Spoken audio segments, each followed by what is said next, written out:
For years now, the Society of Hispanic Professional Engineers has gathered to help promising young Hispanics find their way in the STEM field. With 10,000 attendees and 300 companies, this annual convention is like a giant career fair. Trying to have thousands of people go through a career fair where all they're doing is smiling, shaking hands, and meeting face to face for interviews and things just makes it that much more complicated. Certainly, Nicole Noderer says, during a pandemic, which is why her organization was forced to cancel their upcoming Denver conference. Many other national conventions have done the same. Oh, it's a huge impact. There is hardly anyone that I know in my industry that has not been affected.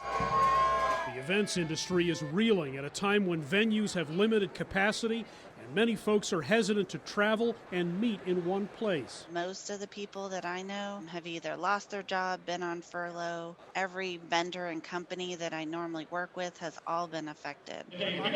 This event has long been a fixture in Denver. In the 16 days of the National Western Stock Show, we generate $120 million of economic impact for the Denver metro area.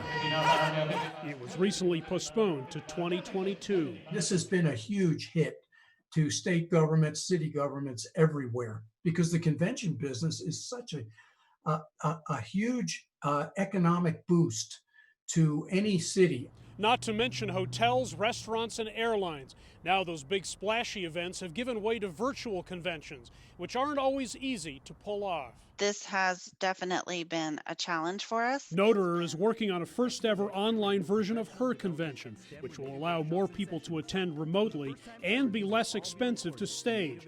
But with multiple concurrent sessions, interactive workshops, and live interviews with recruiters, it's also technologically complex. My team and I, we like to liken it to we're flying an airplane and building it at the same time while we're flying, kind of thing. The trade association that markets Denver as a convention destination admits virtual and hybrid meetings are an option going forward.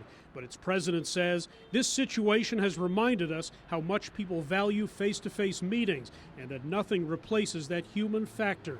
Noderer hopes the conventions of old come back. I wish I could say I knew when. I don't know. We're hopeful for next year. That's all I can say. Until then, socially very distant events will have to do. Hendrik Sabrandi, CGTN, Denver.